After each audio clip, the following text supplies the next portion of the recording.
Egipto, más allá de las pirámides.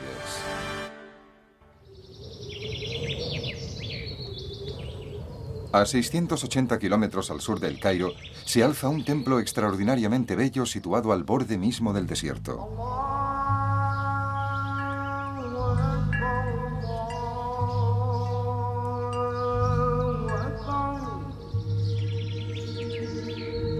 En su interior, caída en el suelo, hay una imagen de 1000 toneladas de uno de los mayores faraones de Egipto, que dejó tras de sí un gran misterio: el destino de muchos de sus hijos. Misterio que algunos creen que podrá resolverse cuando se conozca mejor una remota tumba del legendario Valle de los Reyes.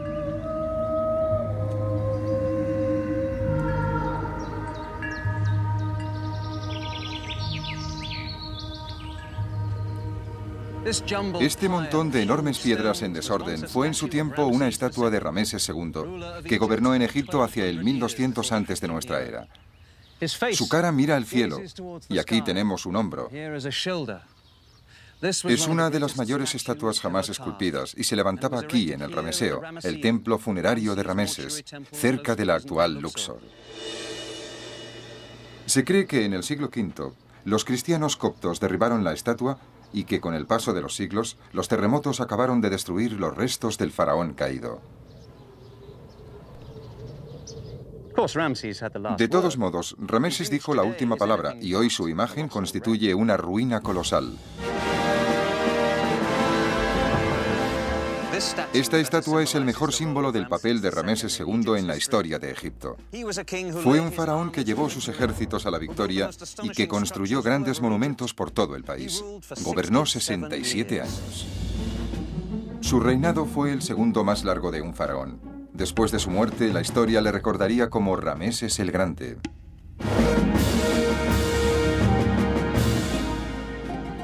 Rameses tenía poco más de 20 años cuando sucedió a su padre, Setos I, en el año 1280 antes de nuestra era.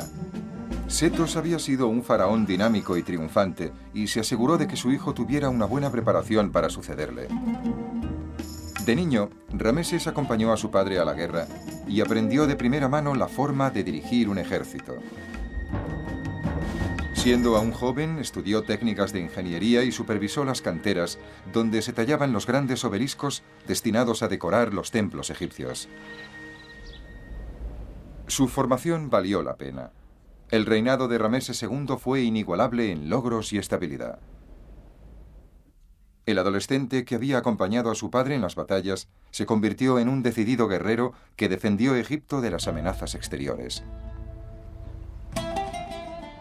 Rameses II también aplicó sus conocimientos de ingeniería y dejó para la historia algunos de los más bellos y espectaculares monumentos de Egipto. En una civilización de grandes constructores, este faraón fue uno de los más sobresalientes. Más de 3000 ciudadanos egipcios trabajaron para tallar los bloques de piedra del Rameseo, el bello templo dedicado a su persona.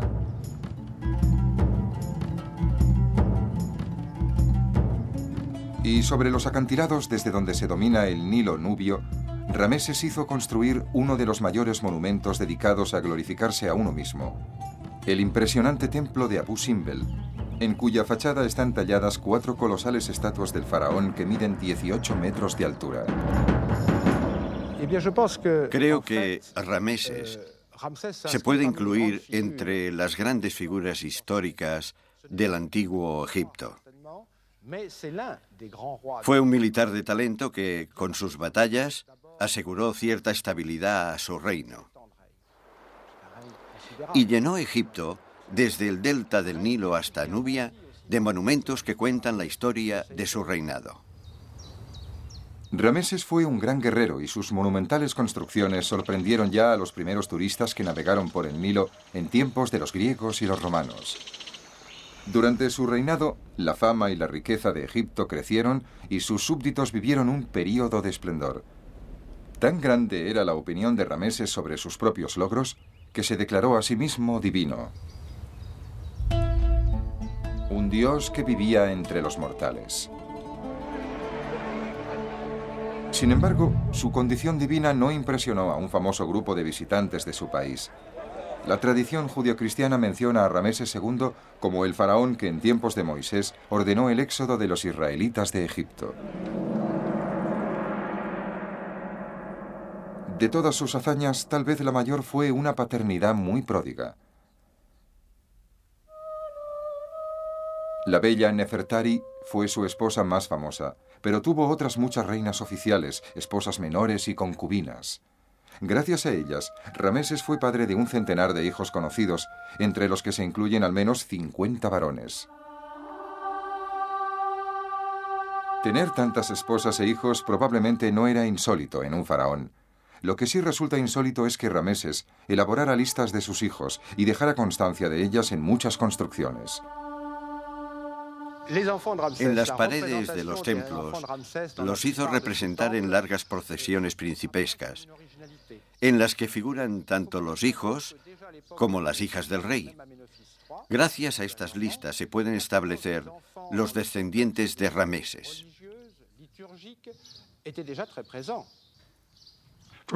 De la mayoría de faraones del antiguo Egipto, se desconoce quiénes formaron parte de la familia real. De Rameses II, en cambio, conocemos los nombres de muchas de sus esposas y también de muchos de sus hijos e hijas, más de 2 docenas de cada sexo. Rameses II fue sin duda un personaje singular por el hecho de que ningún otro faraón antes o después de él prestó tanta atención a sus hijos. A pesar de ese reconocimiento público tan poco habitual por parte de su padre, sabemos muy poco de la vida de esos hijos. Ser heredero del trono de Rameses II tuvo que ser bastante frustrante, ya que este faraón gobernó durante 67 años y sobrevivió a 5 de sus sucesores. El primero fue Amon-Her-Jepeshef, que murió en el año 40 del reinado de su padre. Si Rameses hubiera sido el faraón del Éxodo, Amon-Her-Jepeshef habría sido el primer hijo varón fallecido cuando Dios envió las 7 plagas contra Egipto. Pero esta historia ofrece algunas dudas y es difícil de confirmar. Del resto de príncipes hijos de Rameses conocemos pocos detalles. El cuarto hijo, Hamuase, fue muy admirado y tal vez el favorito de su padre. Fue un sacerdote importante y supervisó la construcción de los principales proyectos de Rameses. Murió en el año 50 del reinado de Rameses. Mineptah fue el 13º hijo de Rameses, y sabemos poco sobre él, hasta que fue designado general del ejército en el 40º año de reinado de Rameses. Probablemente gobernó en la sombra durante la última década de la vida de su padre. Incluso en su época senil, Rameses era alto para ser egipcio. Medía 1,72 m.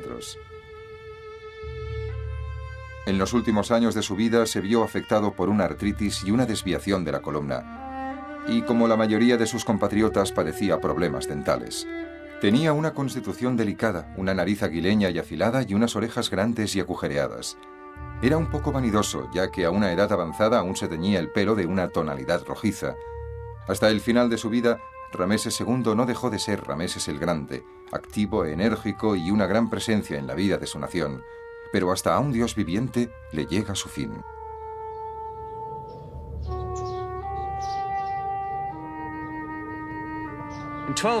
En el 1212 antes de nuestra era, Rameses II murió a la edad de 90 años. Si la esperanza de vida en Egipto era de poco más de 30 años, los dioses tal vez quisieron mostrar a los mortales la extraordinaria naturaleza de su rey. Le sucedió su 13º hijo, Mineptah, que gobernó durante 9 años hasta su muerte. Del resto de los hijos de Rameses solo conocemos 2 de sus tumbas. Los demás han desaparecido. Son los príncipes perdidos de Egipto.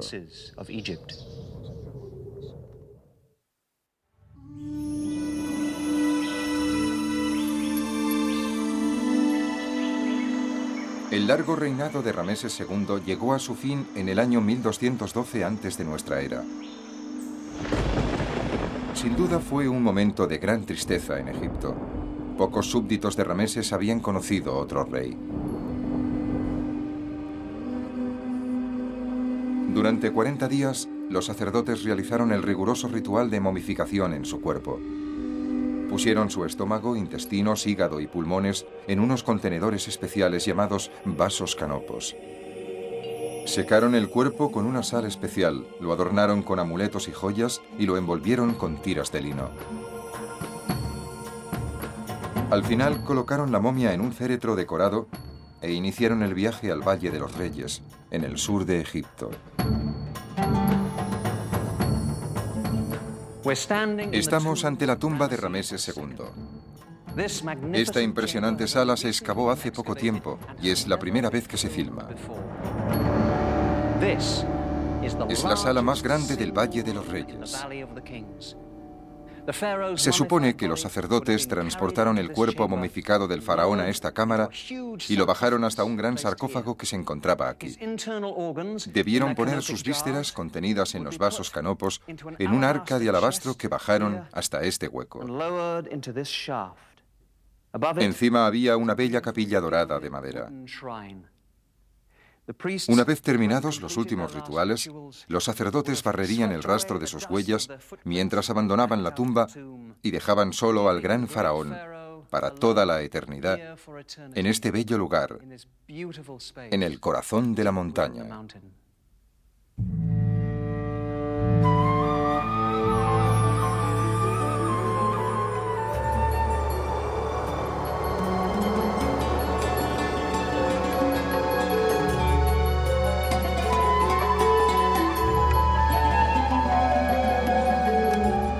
El mundo ha conocido los extraordinarios tesoros descubiertos en la tumba del faraón Tutankamón, que murió aproximadamente un siglo antes que Rameses.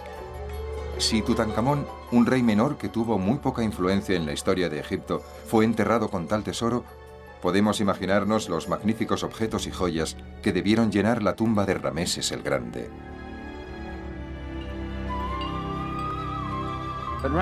Pero Rameses no tuvo suerte al elegir el lugar de su último reposo.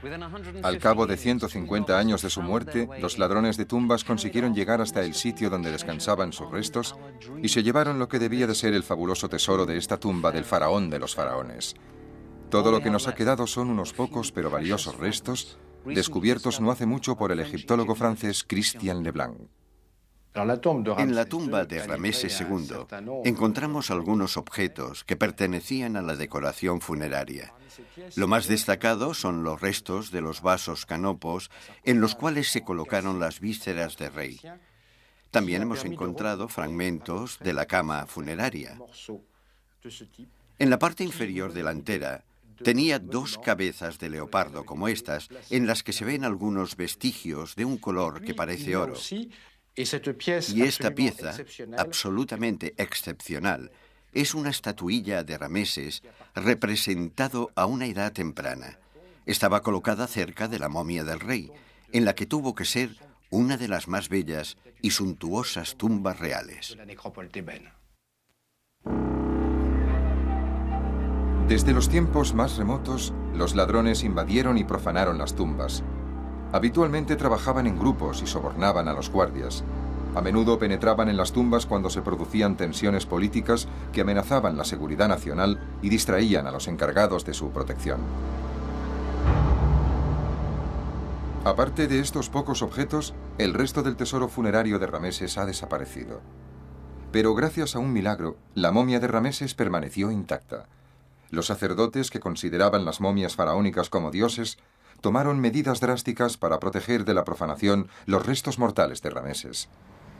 Junto con el cuerpo de su padre, Setos, y los de otros muchos faraones, trasladaron secretamente la momia de Rameses a una tumba antigua y desconocida, situada a poco más de 1 kilómetro del Valle de los Reyes.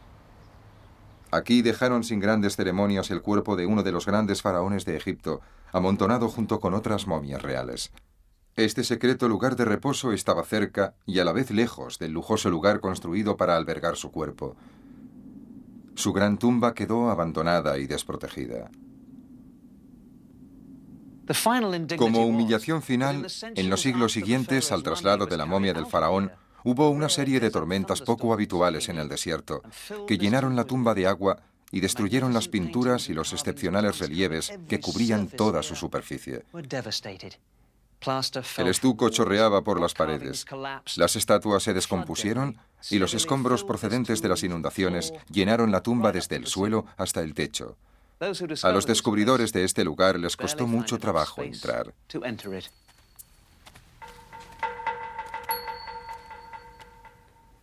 Finalmente, en 1881, el asistente del conservador del Museo del Cairo, el alemán Emil Brooks, recuperó las momias del escondite secreto 3000 años después de haber sido llevadas allí.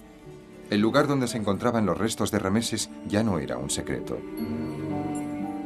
Sin embargo, nada de lo que se encontró en el escondite de momias aportó luz al misterio de los hijos del gran rey. ¿Cómo era posible que estos príncipes, cuya existencia estaba tan documentada, desaparecieran de la historia? Se tardaría otro siglo para encontrar una posible respuesta. Los hijos de Rameses habían estado durante todo este largo periodo de tiempo a escasa distancia de la tumba de su padre. Al salir de la tumba de Rameses en el Valle de los Reyes, observamos que estaba bien acompañado. Aquí hay 61 tumbas más. Dando un corto paseo nos encontramos con la legendaria tumba de Tutankamón. El padre de Rameses, Setos I, también fue enterrado aquí. Mineptah, su hijo, está aquí al lado. ¿Dónde se encuentran las tumbas del resto de los hijos de Rameses? A tan solo 30 metros de aquí se halla la tumba número 5 del Valle de los Reyes, que tal vez contiene la respuesta a nuestra pregunta. En 1825, el egiptólogo James Barton entró en esa tumba, pero la consideró poco importante. Más tarde, esta zona quedó recubierta por toneladas de escombros. Los autobuses turísticos pasaban a poca distancia. En 1987, el egiptólogo norteamericano Ken Weeks destapó la entrada a la tumba. Cuando por fin penetró en ella, realizó el descubrimiento más importante desde el de la tumba de Tutankamón. Por primera vez en 3000 años, el mundo se acercaba a la solución del gran misterio de los hijos perdidos de Rameses.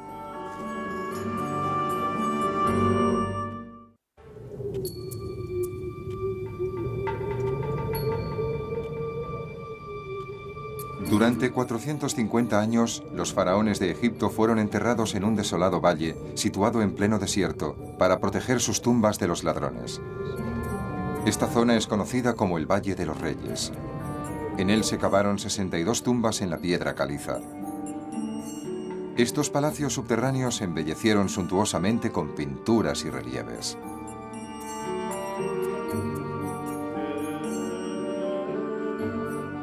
Ya en el siglo III antes de nuestra era, el Valle de los Reyes era un lugar silencioso y olvidado.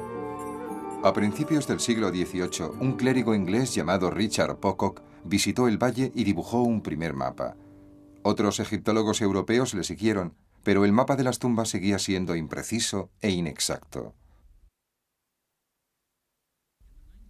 En la década de 1970, el Dr. Ken Weeks, un eminente egiptólogo norteamericano, decidió dibujar los primeros mapas del Valle de los Reyes utilizando técnicas de medición que se basaban en unas medidas extremadamente precisas. Trabajó intensamente durante una década y acumuló muchos datos. Por desgracia, al final de la década de 1980, carecía de los fondos necesarios para editar el mapa. Por ello decidió utilizar todos los conocimientos que había acumulado para llevar a cabo otro ambicioso plan. Pensé que podíamos emplear el poco dinero que teníamos en ese momento para hacer algo que quise hacer unos años antes. Consistía en visitar los archivos históricos e intentar identificar tumbas que se habían descubierto en el siglo XIX, pero que se habían perdido. Quería ubicar esas tumbas e incluirlas en el mapa del Valle de los Reyes. Después de una minuciosa investigación en los archivos históricos apareció una tumba. La habían descubierto en el siglo XIX y la habían designado como KV5, que quiere decir tumba número 5 del Valle de los Reyes. En 1825 el inglés James Barton excavó un túnel de 25 metros en la tumba KV5. Dibujó un croquis en el que indicaba la presencia de 11 salas, pero sus anotaciones no inspiraron demasiado entusiasmo entre sus colegas. Hasta el mismo Howard Carter, el descubridor de la tumba de Tutankamón, utilizó la ladera de la KV5 para verter los escombros de sus excavaciones.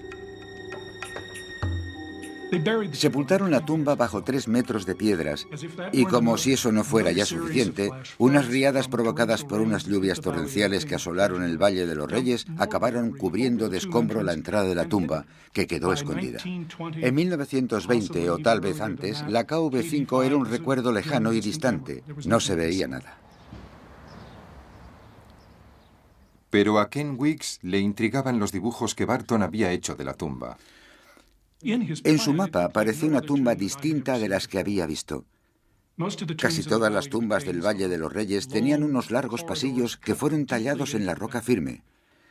Según el dibujo de Barton, en esta tumba había 6 salas que iban en todas direcciones a partir de la entrada, como los tentáculos de un pulpo. Pensé, qué aspecto tan extraño para una tumba. ¿Por qué no la localizamos? Algo más llamó la atención de Weeks. En 1989, unas investigaciones indicaron que la olvidada tumba KV5 tal vez fuera la tumba de los hijos perdidos de Rameses. A partir de las notas de Barton, Ken Weeks supo en qué lugar del valle debía empezar a buscarla. Tomó una decisión. Intentaría encontrar algo perdido durante mucho tiempo. Para empezar, cavamos una zanja de 1 metro de ancho. Lo primero que encontramos fue un corte en la roca que había sido claramente realizado por el hombre. No era una depresión o un hoyo natural de la ladera. Y luego empezamos a encontrar rastros de peldaños. Después de meses de intenso trabajo, el equipo de Ken Weeks limpió la entrada de la KV5. Finalmente había llegado el momento de conocer su interior. En el verano de 1989 habíamos limpiado la escalera que llevaba hasta la entrada y la primera sala, pero no tenía este aspecto. Estaba completamente llena de los escombros de la riada. ¿Hasta qué altura? Hasta aquí. Gracias a un pequeño túnel que cavó James Barton en 1825, podíamos ver algo en su interior. En el techo hay restos del humo de la lámpara de Barton. Así que se arrastraron por el pequeño agujero que había cavado Barton. Sí, era el único acceso a la tumba. Y ni en aquel momento pudimos ver ninguna de las paredes laterales. ¿Era realmente muy pequeño? ¿Qué medidas tenía? Bueno, podríamos decir que incluso era bastante estrecho para mí. Así que se arrastraron hasta aquí sin sospechar que estaban trabajando en esta sala. ¿Cuánto tiempo les costó? Tardamos 5 años en limpiar la sala, pero en el segundo año ya sabíamos que había algo en la KV5. En lo alto de la pared encontramos una serie de jeroglíficos que indicaban que esta era la tumba de uno de los hijos de Rameses II, cuyo nombre estaba inscrito aquí, Amon-Her-Hepesef. Era el primogénito de Rameses II. ¿Fue la primera confirmación de que uno de los hijos de Rameses podía estar enterrado aquí? Sí, exactamente. Y era el primogénito. Al cabo de poco las cosas mejoraron. En la pared donde descubrimos el texto encontramos otra escena de Rameses, un dios y un hijo, que no era Amon-Her-Hepesef, al que llamamos Rameses Jr. para evitar confusiones con su padre. Entonces nos dimos cuenta de que se trataba de una tumba con múltiples sepulturas. Había al menos 2 hijos reales enterrados en la tumba, algo que hasta entonces jamás habíamos visto. Ken Weeks estaba convencido de que la KV5 prometía ser algo más que una tumba menor, aunque aún no sabía si encontraría más cámaras que las 11 salas descritas por Barton en el croquis original. Sin embargo, los progresos para desentrañar los secretos de la KV5 eran de una lentitud agónica. El Valle de los Reyes recibe una media de 1 o 2 milímetros de lluvia al año, pero una vez cada 50, 60 o 70 años, una tormenta asola la zona y causa un desastre. Cuando las aguas de las riadas y los escombros llegan a la KV5 en la entrada al valle, van a una velocidad de 50 a 70 kilómetros por hora y arrastran rocas de las dimensiones de una nevera. Las 11 riadas que han asolado la KV5 la han llenado completamente de escombros, arena, cieno, piedra caliza, astillas, que a lo largo de los siglos se han secado hasta tener una consistencia casi de cemento. La limpieza de las toneladas de escombros que llenaban la tumba requirió muchísimo tiempo. Las técnicas para limpiar los escombros de una tumba o de un yacimiento arqueológico apenas han cambiado en el último siglo. Aún cargamos con cestos hechos de neumáticos viejos y los llenamos utilizando palas o picos para luego transportarlos a mano y dejarlos en el exterior de la tumba.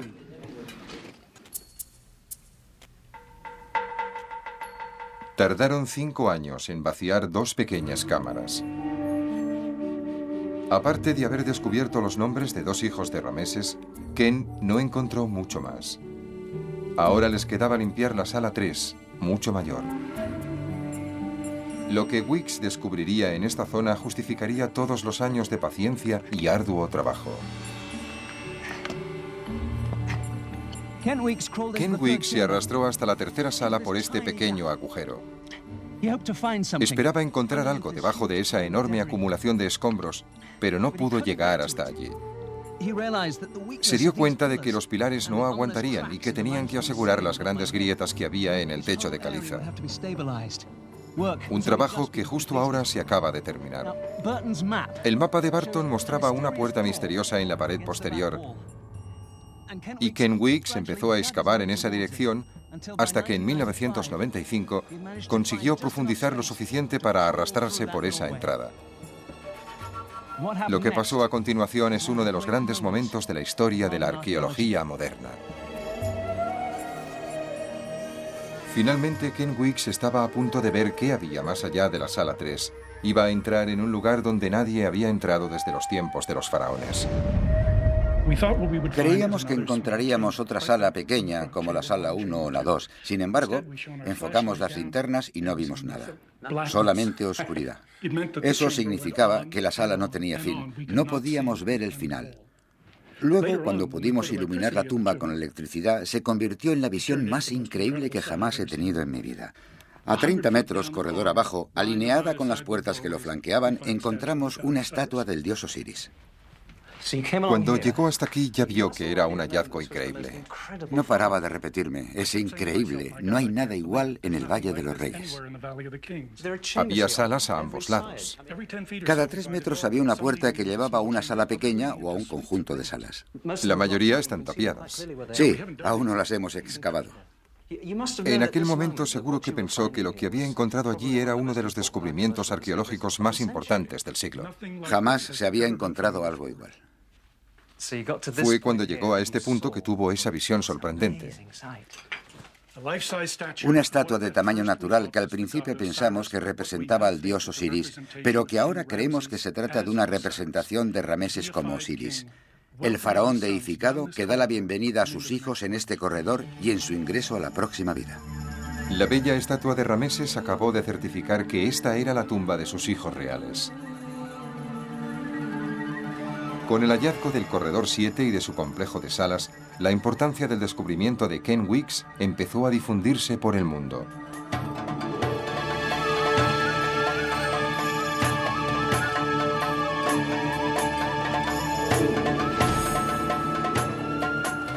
La mayoría de las tumbas del Valle de los Reyes no tiene más de 8 salas. La de Rameses I, abuelo de Rameses el Grande, solo tenía 4, así como la del legendario Tutankamón. Weeks ya había descubierto 65 salas y muy pronto aparecerían más. Jamás se había hallado nada parecido. La KV5 parecía ir en todas direcciones. Este corredor es desconcertante. Tiene una pendiente mucho más acentuada que los demás. Algunas de las salas laterales excavadas aquí se encuentran bajo el suelo de las salas del nivel superior. Al final de este corredor tan inclinado, de repente descendemos 4 peldaños y nos encontramos en otra gran sala con pilares. En este caso, es una cámara rectangular con 3 pilares en el centro. Se trata de un buen ejemplo de la estratigrafía a la que nos hemos enfrentado en la KV5. Como el resto de las salas, esta también se había llenado con los escombros de las riadas, en los cuales se pueden apreciar las distintas capas. En el corazón de la tumba, a cientos de metros de la entrada, los escombros siguen siendo un problema.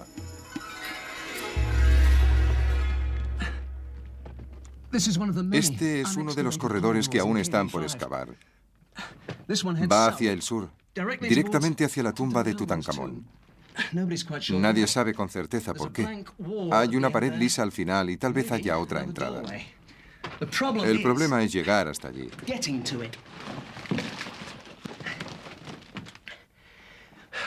Con tantas salas y corredores, esta tumba tiene las dimensiones de casi medio campo de fútbol y está llena de escombros. Detrás tal vez se encuentren más fragmentos de cerámica, vasos canopos y hasta quizás restos momificados. Este material es tan duro como el cemento. La excavación con maquinaria está totalmente descartada. Todas estas toneladas de escombros deben retirarse a mano. Los escombros de las riadas son tan solo uno de los obstáculos que impiden llegar a los secretos de la KV5.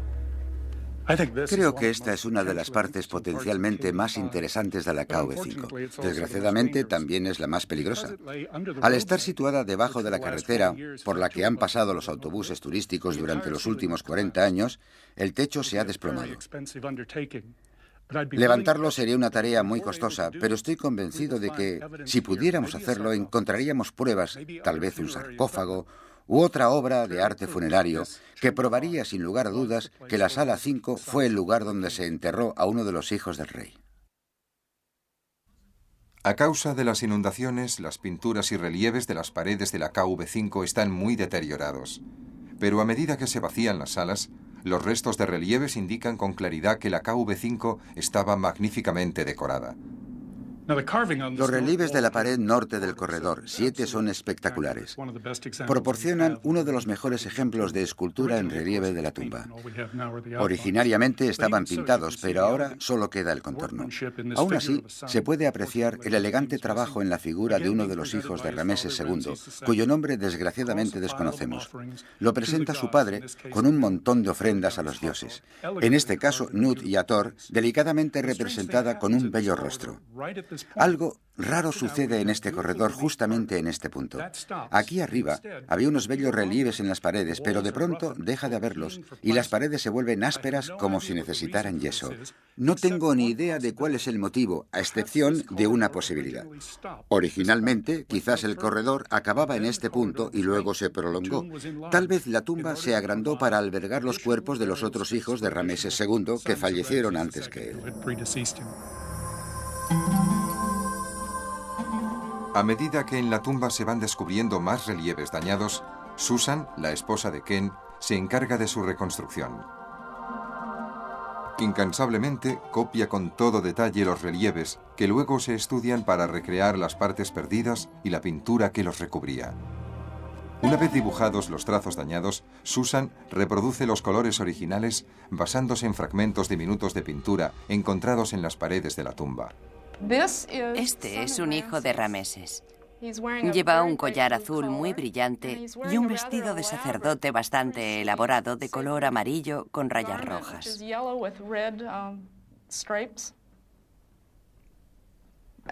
Todos los días son emocionantes. Nunca sabes qué vas a hacer. Cada vez que miro las paredes, aunque las haya dibujado y examinado durante 10 días, si la luz cambia de golpe, aparecen cosas diferentes que veo por primera vez.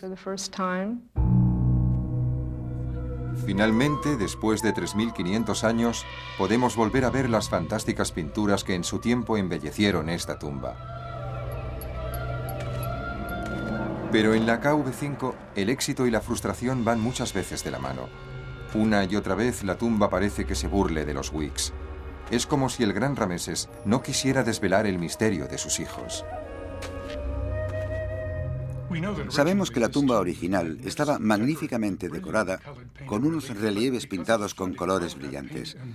A causa de las riadas, gran parte de la pintura y del yeso desapareció. Pero en ningún lugar es más frustrante que en esta escena de la sala segunda. En ella está Rameses II y la imagen de un hijo suyo. Justo encima de ella distinguimos unos jeroglíficos que dicen: del hijo del rey es el cuerpo de... y nos falta el nombre. No tenemos ni idea de quién era. Dado el título y la figura del hijo, estábamos ansiosos. Tal vez era el hijo 6, 7 u 8 de la lista de personas enterradas en esta tumba. Estuvimos muy cerca de saberlo, pero no lo conseguimos.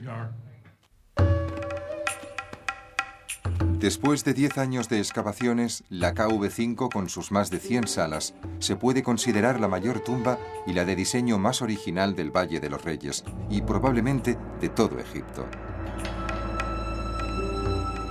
Es evidente que la construyó Rameses II, y se tienen pruebas suficientes que confirman que la había destinado a sus hijos.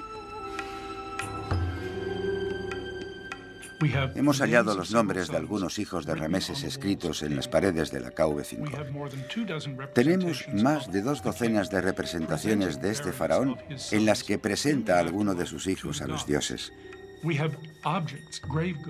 En algunas salas hemos encontrado objetos funerarios, vasos canopos y los nombres y títulos de 5 hijos de Rameses II. Ken Weeks encontró también restos de naturaleza más humana. En 1998 se hallaron algunos cuerpos que habían descansado en esta tumba especial durante siglos.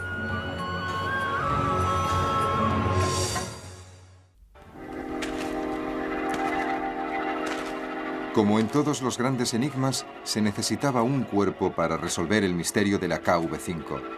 Después de 9 años de búsqueda, Ken Weeks finalmente lo encontró. Durante los primeros años teníamos tantas cosas entre manos que hasta hace un par de temporadas no limpiamos la mitad norte de la sala 2.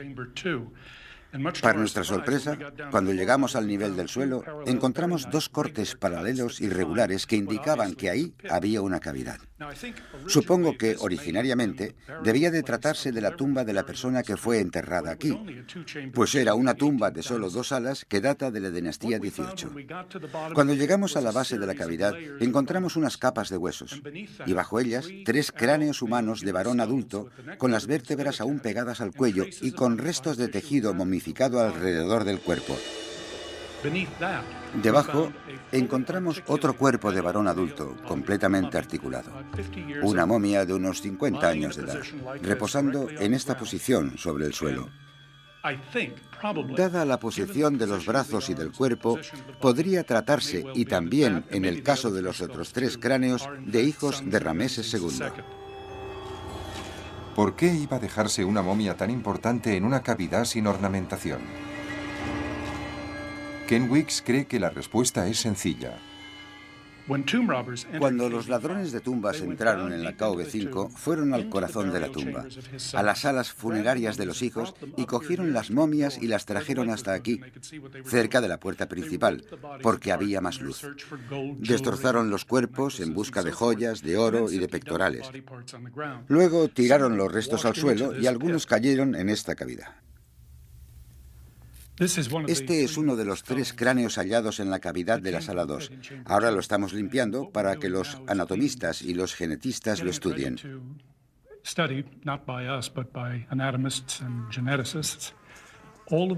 Todos los dientes estaban bastante gastados, incluso los incisivos y los caninos. Estos rasgos, junto con las uniones entre los huesos del cráneo, indican que tal vez se trate de un varón adulto. Ahora lo que nos gustaría es poder determinar si se trata del cráneo de un familiar de los otros cuerpos hallados en la tumba. Nos encantaría que se tratara de un pariente de Rameses. Cualquier persona que haya visto la momia de Rameses o una representación suya en pintura o escultura se da cuenta de que tenía una nariz prominente. Quizás este pueda ser uno de los rasgos anatómicos que determinen el parentesco. El análisis científico de los cráneos es una labor que no se puede realizar entre el calor y el polvo del Valle de los Reyes.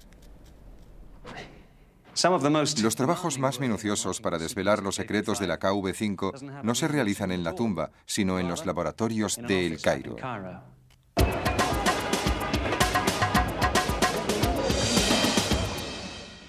Cuando en 1979 iniciamos el proyecto de dibujar el mapa, teníamos muy pocos recursos. Actualmente hay un grupo de 8 personas que trabaja en el proyecto a jornada completa y un equipo de voluntarios y personal que colabora a tiempo parcial en todo el mundo. Es un proyecto muy complejo. Uno de los placeres de ser arqueólogo en nuestros días reside en tratar de agrupar distintas especialidades. ¿Podrías comprobar esta sección? Me gustaría darle un vistazo a ese detalle. El trabajo que realizan nuestros diseñadores gráficos y arquitectos es muy útil. Aporta nuevas maneras de ver el material y de realizar estudios comparativos del mismo. Queremos preparar un CD-ROM sobre la necrópolis tebana aprovechando las fotografías que ha recogido nuestro equipo, los dibujos arquitectónicos que hemos preparado y también los materiales históricos. Por ejemplo, podemos detenernos ante el templo de Luxor, en la orilla oriental, y generar unos dibujos en 3 dimensiones que muestren las distintas fases de la construcción del mismo.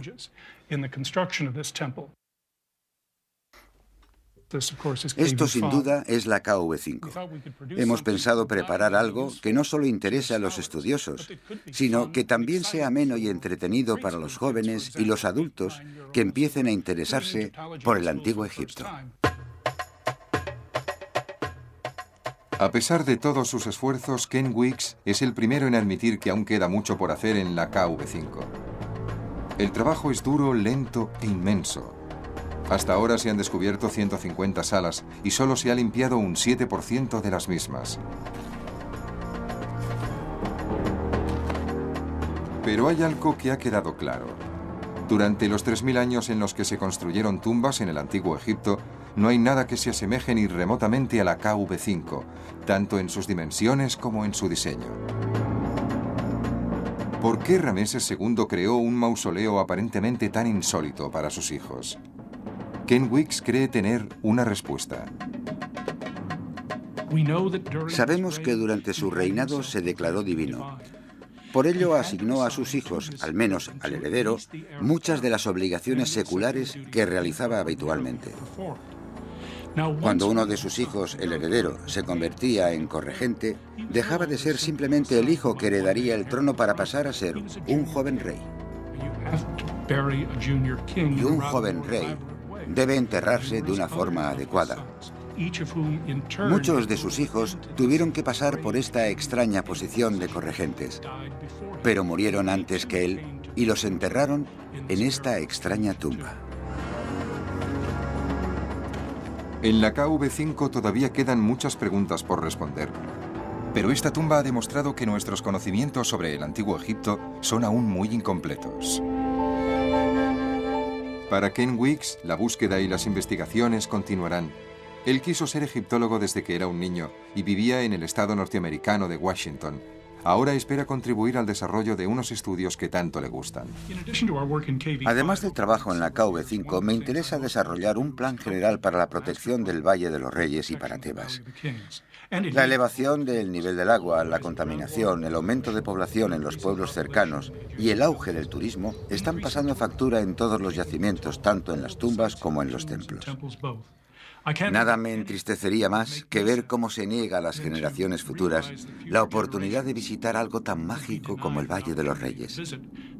Sería muy triste que, dentro de un siglo, los niños no pudieran soñar con este sitio como lo hice yo cuando tenía 8 años. Ken Weeks lleva 10 años trabajando en la KV5. A veces no ha estado seguro de descubrir algo más que unas pocas salas vacías. Y siempre ha tenido que preocuparse de buscar fondos para pagar todo esto. Pero su paciencia y su dedicación han dado paso a lo que se está convirtiendo en uno de los hallazgos más emocionantes de la egiptología. En los próximos años, la KV5 desvelará más secretos. ¿Por qué se construyó una tumba tan inmensa? ¿Qué pasó con su contenido? Y tal vez, solo tal vez, Ken Weeks descubrirá si otros hijos del gran Rameses todavía descansan en algún lugar entre estas paredes.